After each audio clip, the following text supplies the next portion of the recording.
The Rugeley Rugby Club podcast. We've all got Rugeley Rugby Club backgrounds. Look, Yes. we've upped the professionalism by 1% this week. Well, actually, 10 minutes to work it out. Because it's the first one. This is like the level of professionalism we'll go with, and we might get slightly better. Yeah, we more than likely worse. This is coming off the back of having recorded podcast, my first time. So I don't know if it was yours, Matt, in a professional podcast studio last week. Oh, it's our second time, isn't it? So we went to the Rugby League Outsiders. Oh, sugar, yeah, it was our second time. Yes, but the first time it was a professional studio, but it was based in the Rugby League Outsiders, one of their houses. Very nice house, by the way. But the second time it was in a proper studio, purpose-built studio. Urban Flux podcast studio. It's very, very tidy, very nice. So this is a shameless rugby league plug, I suppose. Yes. Check out the rugby league podcast we did, the Staffordshire Quantums podcast. Yeah. Search up on YouTube, get the views up. Yeah. Right, Martin will put it in the comments, the link. I will. I think last time I looked, it got 150 views, which on YouTube I feel that views are more hard earned, because I think you can quickly wrap them up on Facebook because somebody just clicks on it for a couple of seconds, whereas on YouTube you have to sort of positively go to a different page and start. Are we monetized yet? Are we making any big money off it? Big money with 150 views? No, we got that. I think that goes on subscribers as well. I think you got to get a lot of subscribers to get, unfortunately, to get the, unfortunately, that's how it works. But who knows? We will start a YouTube channel for this. If not, you might even be watching this one on YouTube as you're watching it now. We might have already done it. I think you set up your first YouTube channel last week, didn't you, Matt? How long did it take you? Oh no, it's my second YouTube channel. You not remember Matt's quiz during lockdown? Yeah, I was showing my work colleagues Matt's quiz the other day, and they were like, "What is this?" And I was like, "It was lockdown." That was good. That was like a highlight of what night? Did we only ever do one? 2 or 3, didn't we? Oh no, I had when I've looked, I was up to 7. Oh, there you go. So I did 7 of them, but. To be fair, I think they gradually got worse as they went on. Yeah, they were very much like the podcasts. But when I watched it, you thought, oh, I tell you what, with a bit of production quality, that could have 150 views. I definitely think there's some potential in it. Did it feel like it was like last season, started with great potential and went downhill? Oh, yeah. And to be fair, the kids were like a lot younger than they are now. There's absolutely no way that your children would record something like that. Oh no, they'll now record me doing it and then laugh about me for doing it.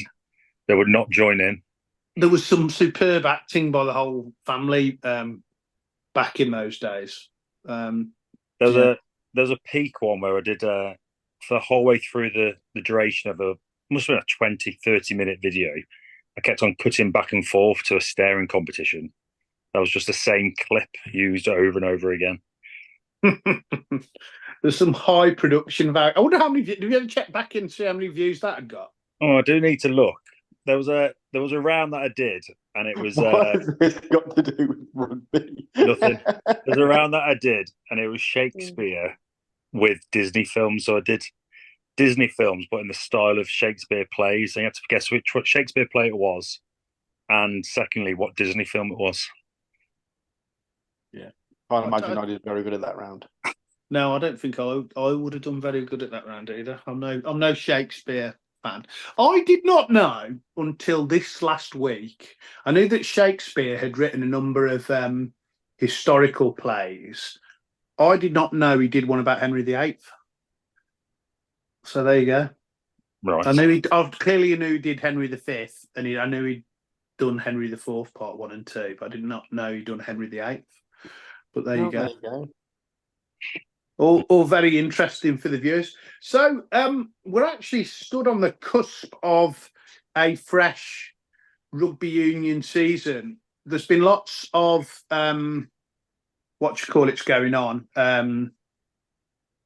The pre-season friendlies for other clubs, but we're not doing our first one until this weekend, where we are taking the field against Utoxa, sort of team that there was a well.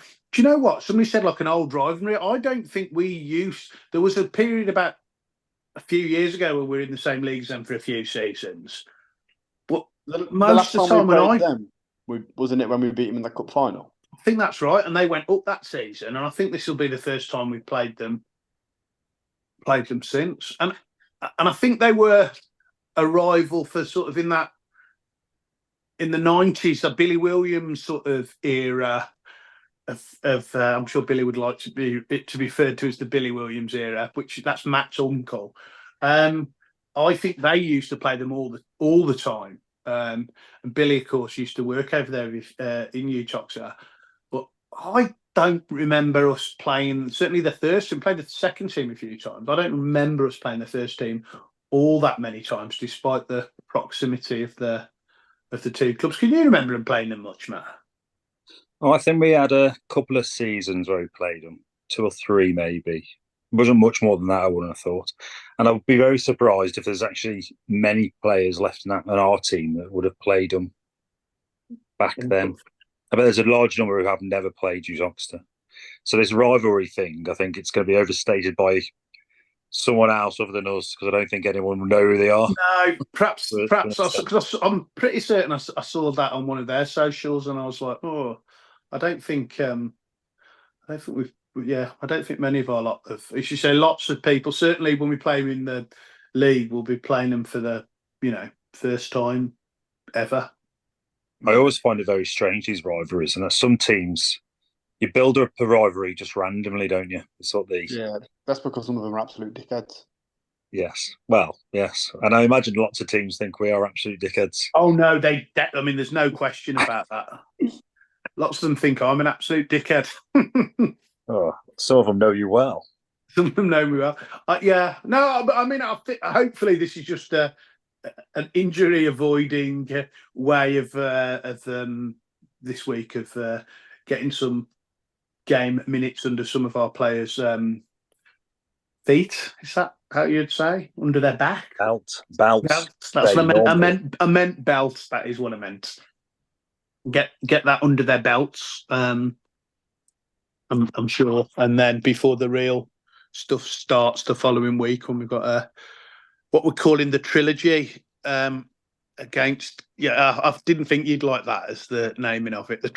So we're playing 3 games in one day against Canada. I would have thought the better pun would have been, I know trilogy is obviously 3, but maybe a thrilogy. But the pun would have been thrill, maybe. Thrilogy, yeah, no, that would have been a play on words. I thought it was the El Clasico anyway. I thought that's what we always call it. I mean, where's that now dropped? El Clasico. Yes, that I'd forgotten my own invention of that one, El Clasico, and it is a good one. We'll probably use El Clasico next week in the socials as well. But I suppose this is a shout out then to someone from Cano to come on to the podcast next week. First seconds or Colts can come out. Was it Colts we're playing? Yeah. First seconds or Colts on the podcast for a bit of a El Clasico builder. Yeah, we'll see if one of them will. We'll see if one of them will come on and do a sort of a pre-local derby. Warm up. To be fair, you're a bit of a cross loyalty man yourself, though, aren't you, Martin? I haven't got cross loyalties at all. I did play there as a junior many years ago. Still friends with the loads, aren't you? Still some of your best friends. No, they're not. No, I don't. And again, I think that lots of them would think that you're a knob. Come to the conclusion that everyone comes to, which is a bit of a knobhead. You think they're glad you went back? Back to Rugeley, definitely. Well, I don't think I stopped. Yes, I'm pretty sure they're glad that I'm not there anymore. I think that's probably fair. But Yeah. There we go. Well, some of them joined in with us, didn't they? On the a few of them. The one who I got to know, who I always thought was a knob, who turned out, and somebody said to me, actually, when you speak to him off the pitch, he's actually a really nice guy. Was Bullet, Neil Cartwright, and I sort of between the rugby league and then a few other bits and pieces, I did start speaking to him, and actually off the pitch, he is really quite a nice guy. But can we all just agree? Evan, do you reckon anyone's ever said that about you? No. No. I've just been pointed out by someone saying, do you reckon they've ever said that about me? Can we all just agree, though, that Bullet on the pitch is a complete nightmare? Yes. Yes, he is. Yeah. He is. He is a complete nightmare. My one of my funny Canuck stories was the time that we put on that. Well, you can be the judge if it's a funny story. We put on the Sevens tournament at Rugeley, and I got my firm to sponsor it. I brought all of those. Not long after we sort of opened up the clubhouse, because the clubhouse hadn't got any furniture in it or anything. And I got from work, we got this stand, and I got my boss at the time to come down to give out the trophies, and she got like an Anson's t-shirt on. Canuck at the time was sponsored by Dunham, Guest and Lyme, our sort of lines, our local sort of rivals in Canuck. And Canuck only went and blooming won the tournament. That's my. And then when the photographs were taken, where everyone was stood, you couldn't really see our sponsor's banner.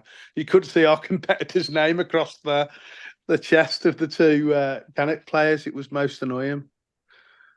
It even got in the local paper when there was. That's how long ago it was. It still was.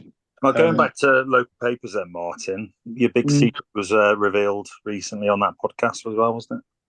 On the Staffordshire Quantum's podcast. Do you feel relieved now that cat's out the bag? I don't know quite. Are you talking about the discussion we had about the time I won Rugeley's Fittest Man competition? Yeah. Well, the full story is on that podcast. Link below in the comments, and you can watch it. Right. You know, I think I've always told that story. I don't know. I think it's quite well known. Perhaps not precisely how I took advantage of my knowledge of the equipment to ensure that I brought home a victory. Some would call that cheating. I would call it. I'd call that sportsman. That's IQ, isn't it? Sport and IQ. Yeah, I think it's the sort of thing that David Brailsford would do, or Clive Woodward, or one of these sort of sporting geniuses that Well, to be fair, you read the rule book, you understood the rules, yes, played by the rules, didn't you? That's the message that we're trying to get out of there. Like Rookgate all over again against Italy. No, it wasn't. It wasn't. He played by the rules. No, Rookgate was. Yeah, no, not Bloodgate. He's talking Rookgate, Matt, where they knew that if you didn't have people in the rook, it's not a rook. Yeah. Yeah, I know what you're saying. I understood the reference. Sorry, I thought you meant that you were thinking about Bloodgate. This is very similar. It was great knowledge of the rules to ensure a great victory. But as I've often said, that's the sort of thing that I don't like to talk about. And neither do Rugeley Edge Centre, because they cancelled the competition the year after. Never to be held again. I don't think they've ever held it again. And actually, one of the guys who's worked there the whole time, whenever I've mentioned it to him, he sort of feigns no knowledge of this competition that I'm talking about. Well, I put it on Facebook once and asked so they knew about it. And I got many comments back from people who work there saying they have never heard such a thing. I don't think it was called what I called it. I don't know what the actual name of the challenge was. I've turned it into with that title. It wasn't called that. But they did used to do a lot of challenges in the game. They didn't. I'm also painfully aware that, having made the point that I don't like to talk about this great triumph, this is the second podcast in a row, and all we're talking about is the time that I won the Rugeley's Fittest Man. Well, for some people, they won't listen to the Staffordshire Quantum's podcast because they're very anti-rugby league. So this will be the first time they've ever heard about it. Covering your full audience. I'm we'll build up once the Rugeley Rugby Union podcast has got up to 150 views on YouTube. I will do a big reveal of that story, but it's not for tonight. I mean, I do realise that if Jake's idea of trying to sort of win that same competition these days would be what? Because I think Jake's got two answers to everything now. The testosterone and what's the other one? What's the other one that Joe Rogan's always going on about? Stem cells. Stem cells. TRT and stem cells. TRT and some stem cells are all good. It is a proper thing, that is. I have looked it up, and then the problem was once I did look it up, all I get now in my adverts is like herbal testosterone enhancers. Well, Spinky was talking about stem cells down the club. He needs more than stem cells, that bloke. I don't know what he's planning to do with the stem cells, but I'm sure he eats a lot of bone marrow. It's not quite the same, but he's eating those chicken wings. Lower blood pressure. He doesn't eat chicken wings. He says the effort to reward isn't worth it. Oh, I love chicken wings. They're probably my favourite food. I imagine Spinky eating chicken just like half, like just ripping it off the whole chicken, the roast chicken. Yeah, getting it stuck in. I say the big game this week. I shall not be playing because I'm at a football game. And Matthew, you've managed to screw your back up, so you won't be playing. Oh, I seem to have picked up that thing now where I've hit 40. I'm just injured with everything. I've never been so injured in my life, I don't think. Yeah, I think, as you say, it's just age. For an old, tall, fat man, I've thankfully have not ever really had much back problems, but this means I'm probably going to pull my back out. I like to think that people also haven't really done that much. Well, this is what I'm saying. So the people that don't have many injuries in sport generally don't do much of the actual sport that they're in the training session yesterday, we for once we've had good numbers all summer, but it was our highest attendance training session yesterday. But we're able to have a sort of semi-competitive match at the end, and I thought it was sort of like unopposed, and it was going to be it wasn't going to be tackling.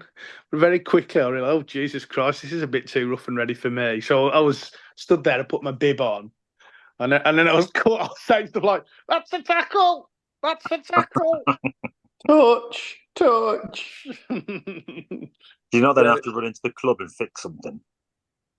I did stay for the whole of that game. I did do that for the rest of the training session, but the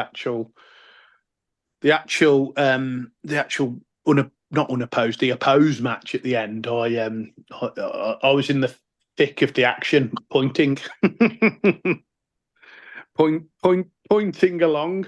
I thought at times some of that, the back seemed to fire a little bit. It was quite good seeing that sort of come together. That'll be interesting to see at the weekend. Yeah, it was a good session. Some good hard running angles occurring. It was good.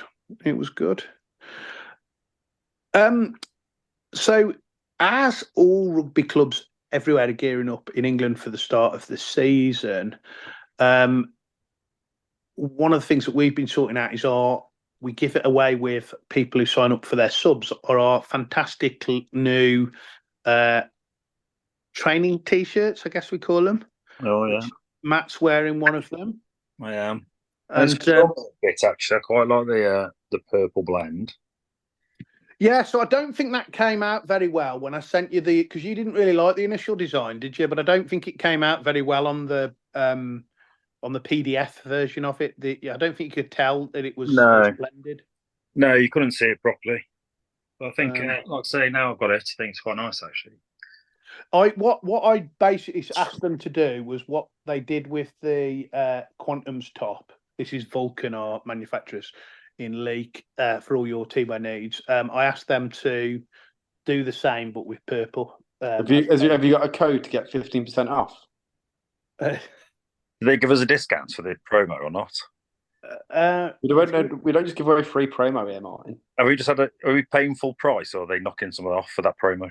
Well, I need to negotiate that, don't I? I think you meant to do that first. Are you gonna say, "Oh, can we get some money off if you appear on this really shit podcast we host?" Use the code RugeleyPodcast when you're buying online in the promo, and you'll get a 10% discount. I've just made that up. That's if that's negotiated between now and when we. It will not be negotiated. But the one thing that we can say, they are courtesy of all the sponsors, in particular, Waterside Foods, whose name is emblazoned there. Matt, can you show them that? Yeah, I think I am. Oh, you've got to keep speaking, so it's pointing at you. I'll keep going. Well. Yeah, there it is. They are a regionally based food wholesaler. Used to focus primarily on frozen, but pretty much everything they do now, including sort of dry goods, and I think they're even getting into some fresh produce too. So they're booming at the minute, aren't they? They are booming. I think they've doubled their size in the last 12 months. I don't know if they are. They also sponsored that top last year, so I don't know if they're attributing it to the same, to the sponsorship. But it's solely that, isn't it? That's the crowds we bring in, with Rob taking all those pictures every week. Yeah, it could well be that. I think there's various fish and chip shop owners and Alton Towers and the like saw that and thought, you know what, I'm going to get some more frozen meat from Chris. Yeah, they do variety of stuff other than meat though, and it's very good. They also supply the rugby club. Their cakes are very good as well. Yeah, and the other good thing, I once went and saw them, and I was lucky enough to coincide with their breakfast bap round, and I got an enormous sort of breakfast bap, which they must, I don't know where they would have got it from, somewhere on that estate. It's the same as your estate, isn't it? Yeah, it's that Calf 9, isn't it, opposite us? Yeah. Calf number 9. Well, we shouldn't mention them. We shouted them out as well. No, they're average at best. Oh. No, why they sponsor us though? If you get 25% off it, then shouting them out or what? Well, let me just say it wasn't average the sandwich I had from them. So, if you want to sponsor me, Calf 9. Other cafes are available, but not as tasty. And also just looking at the other, we'll go through these as the weeks go on. But the other one on the front there, we've got Damn Slow Gin, who this year, that is a business. Damn Slow Spirits, that is, yeah. Damn Slow Spirits, and it's owned by Sam Spink, who we mentioned earlier, and his business partner. What's his business partner called, Jake? Tom Hollinshead. Tom Hollinshead, and I believe that they're producing a new version of Scrummy Gin, which is what they made last year, purely made from the berries that they got off the tree immediately in front of our rugby club. Yeah, so they also stole that name off me, which they gave me no rights to it, which I'm quite annoyed about. It is a good name for a rugby-based gin. I feel like we maybe need to stop shouting them out then if they're nicking names and not giving credit. I am very bitter about it, and Sam is aware of this. They made some, was it whiskey one year? And that was very nice, slow whiskey. And that was very nice whiskey. And I think it might have been the gin as well they made, and that went down a tree, didn't it? That was quite well subscribed, I thought. Yeah. Can we just have a look at one of the arms on there? We'll do both arms, and then next week we'll do the back. Oh, quick flex. Flex, Matt. Oh, I can't. I'm injured. Yeah, so Dinders Windows and IB Windows, they've also sponsored it. They can supply all your window cleaning needs. They do my windows, and actually, as I walked up the stairs earlier, I noticed that I haven't paid their bill yet, so I need to get on and do that. Do we get a discount off them? Do we get a shout out? Do we promo codes? No, but you do get the very, very handsome Christopher Dinder coming round your house in the middle of the morning. to sort out all of your needs in the window cleaning department.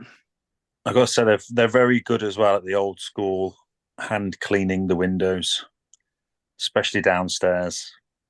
The old traditional method. Yes, my wife insists on the traditional method downstairs, whereas upstairs they use the old kosher. But they do downstairs very good. Good to hear. Yeah, Good to hear. They clean windows very well. And then on the other arm there, Matt, what have we got? What have we got there? Well, that's the Nova Link. I don't think you're able to see it very well. You keep disappearing. You're like a ghost man. It's very hard to do it. Yeah, we'll put some photographs up as well. But Novalink are telecoms business owned and operated by second team captain Daniel Leone. Have we got good stuff to say about them? Very great cable guys. Yeah. They are currently engaged on a project in Ipswich, I believe. I mean, the thing is, if you're listening to this podcast and think, you know what, I need that Novalink to do some work for us, you're probably Rob Castles. Yes, who he already does some work for. Yeah, you probably need to have your own main contractor telecoms business and then want a subcontractor to do some fibre terminating for you. Yeah, if you own a communications company and you want someone to subcontract for you, there's this guy called Dan at Novalink.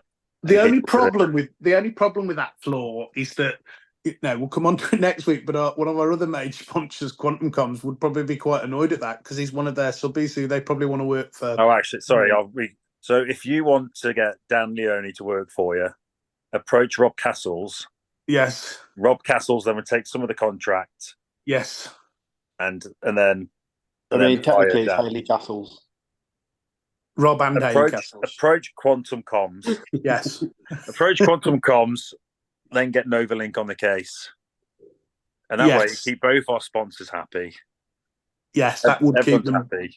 That would keep them both. That would keep them both happy. And that will keep Staffordshire Rugby League going.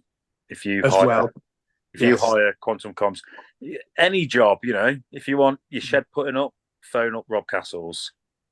He'll sort it out for you. I don't think he will unless there is some sort of fibre optic cable going into it. Which I guess you could have a shed with fibre optic cable in it, couldn't you, I guess? Jake, could you do that? Yeah, go for it. Rob loves a good erection, so let's erect that shed. We actually have got that's for another pod. I was going to say that sounds like an erection story. God. It's not. It's we have got a shed. Oh God, that's a bit worrying, isn't it? You're not. Is it a non-erection story? I've got plenty of those stories. So, bringing it back to the rugby then, this week, please can players get their availability in? I probably shouldn't put this on the pod, but... what are you doing, man? Why? We've got this is the greater audience, the wider audience. Not this is for the... Well, okay. But this Saturday, you can come down, provided we get the pitch marked on time. Bars open. Providing Dan Leone of Novalink is back up from Ipswich in time and get the pitch marked. This is how the sausage is made, folks. We will play that game on Saturday afternoon at 2:30. Should be good. Hopefully not too competitive. We don't want any injuries, but should be a good match. Also, you know who we've got refereeing this game? Will Peters. Hey. Oh, very nice. Yes, so he's done his... How long's he been a ref? So he did his badges with the Army, I think, earlier this year. And they've given this as his first one to do. I think he might have done some inter-Army matches as well. Or did he... Was that John Greener? Either way, he has passed his... refs quals, and he's going to do this. Now, that's a slightly bad thing because actually we more want him to play for us than we do want him to referee. But either way, he's refereeing this game on Saturday. I said that's fine, provided he's available for the match the following week. So there we go. So if you either want to watch Utoxa or Rugeley, and or you want to see Will Peters, who I'm sure will put in a very level-headed performance. That's his style, isn't it, Will? He doesn't ever get flustered. Well, I think if we get to 150 views on YouTube, Yeah. Will Peters will wear really tight shorts for the people who are going down there to watch Will Peters. He's our Wayne Barnes, isn't he? He's good. I imagine he'll be very sensible, I'd have thought. Yeah, he doesn't get too excited about much stuff. He won't be a Nigel Owens, there won't be no Sarky comments or anything. It'll be straight to the point. He's also, at some point, he had to do media training. So years ago, we were Well done. Why is he not on the podcast? We should get him on the because podcast. He's done media training and he would not be fun. He doesn't want to get cancelled. Well, if you've ever heard him do an interview, he properly sounds professional, which would mean he would be unsuitable for the podcast, unfortunately. But yes, there you go. So is there anything else you'd like to add there, Matthew? Yes. So bar's open. Yes, get down to the bar. If nothing else, you'll be on all day. Should be nice weather, I'd have thought. Yeah. Get down, enjoy a bit of rugby. Get first real run out of the year. So if you're a fan of mediocre rugby, get yourself down, watch it. If you're from Cannock and want to start chatting shit about the game for the El Chasico, drop a message. We'll get you on. Yes. And then next week, I think we're going to start a new feature, probably at the beginning of the podcast, where we predict scores around the league. And if nothing else, it'll raise some debate. And it'll just upset other clubs that we think they're shit. Ah, well. Listen, they could do the same thing and have their own podcast and slag us off for their podcast, but they won't. I was going to say, have we got a particularly high view of ourselves, have we, in this regard? Yeah, no. I think we're quite realistic, aren't we? Yes. We are quite real. Well, I am quite realistic. But that's what we'll do. No, that's a good idea. Well, we'll also hopefully have a new coach on Dan, who we had on sort of...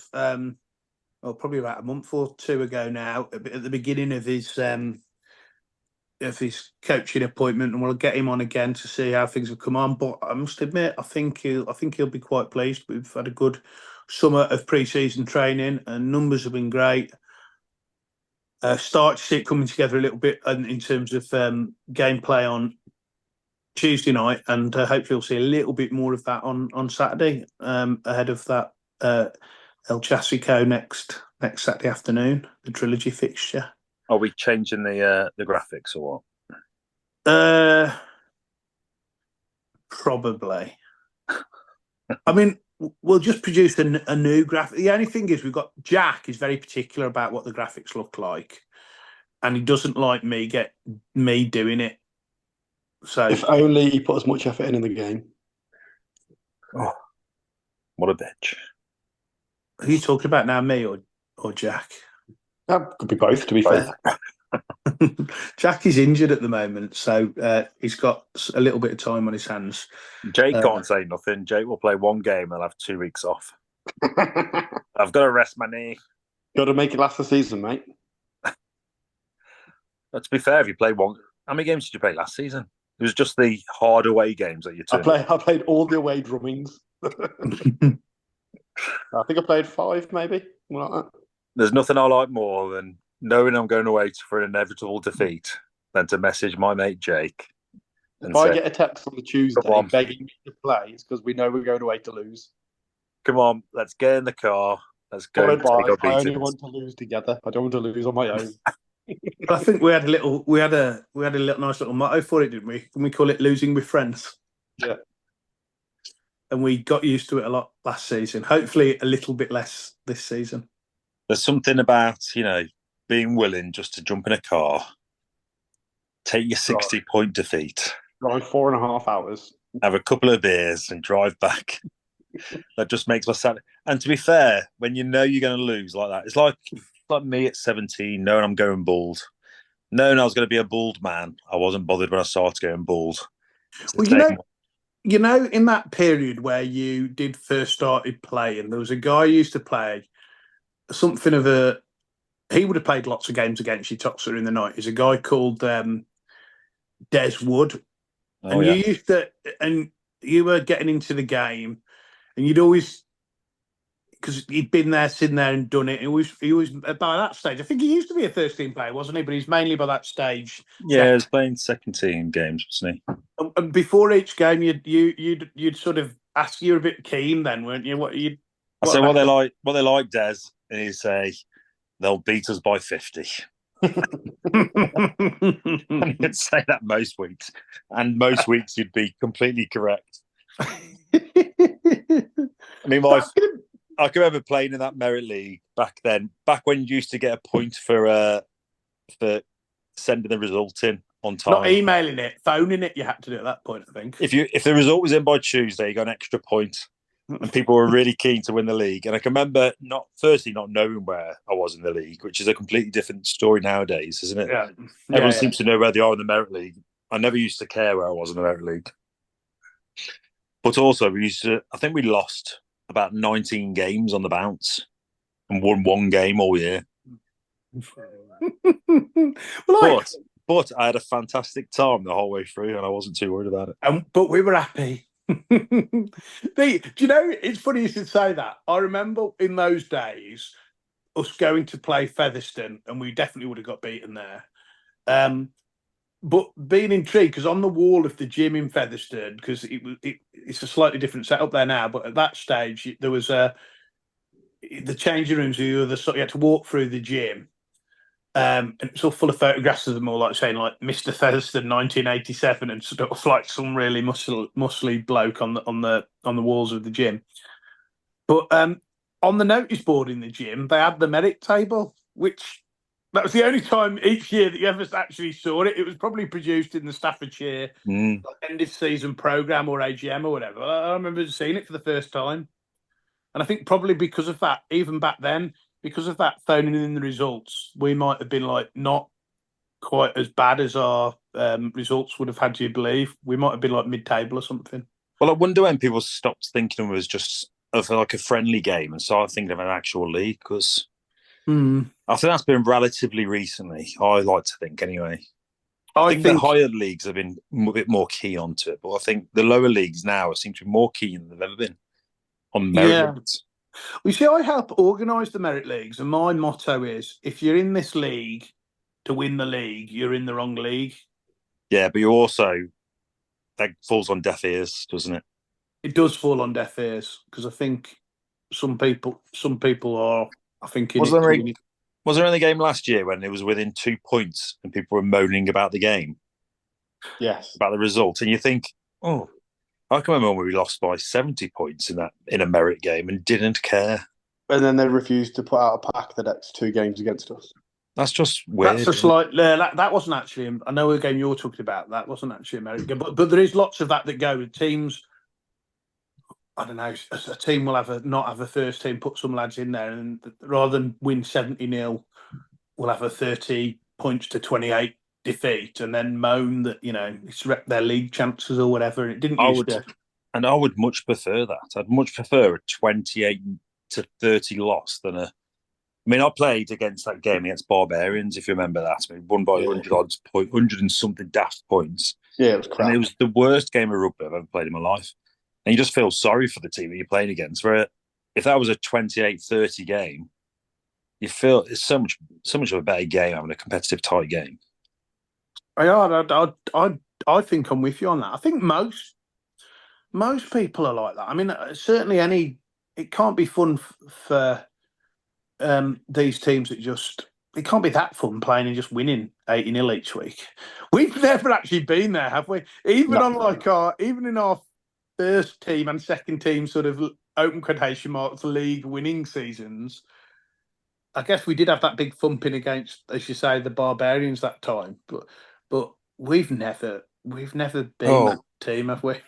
I can remember getting promoted on something like the 5th highest score total for. We were just very good in defence. So maybe we're more like an Atletico Madrid than a Real Madrid Even through them times, we haven't got the flair players that other players have in Rugeley. We seem to just have a bit of grunt. And maybe that's just the geographic we attract. Maybe I think that we do attract. I've always said not just players that wouldn't be welcome in any other rugby club in the country, but in any other sort of sports club in the country. Really, it's sort of a home for waifs and strays. Yeah, and we have a like a distrust of people with degrees. Yeah, we don't like them. We're not sure about them for a while. I mean, Spinky's. If you've been to uni, we are not keen on you. Well, we're not sure, are we? We're kind of like, ooh, what agenda has he got? Yes, this is true. I think we've got a very low number of people with degrees in the club. That's probably why Will wants to referee, because I'm pretty certain he's got a degree. I'm pretty certain he's got a nursing degree or a doctor's degree or whatever it is that he does. But he's got a degree. I'm almost certain of it. So perhaps that's why he thought. Doesn't want to be associated with us anymore. I'm no longer fit. I need to do some refereeing. I like to call Jordan Wood the professor because he's got a degree. Yeah. And it's not, and I don't think it's in any science-based. It was sports, wasn't it? Maybe it's sports science. Maybe it's just sports or something to do with physical education. Something down them lines. Do they still say physical education? Is it still a PE class or is it something else? I think it is still PA. I think it is still called PA. But yeah, there aren't many degrees in Rugeley Rugby Club. That's for sure. There's a degree of stupidity, so we'll go with that. No, that's true. Well, actually, it's funny. I was trying to end this pod about 15 minutes ago. Yeah, I noticed. But it's gone down a weird rabbit hole.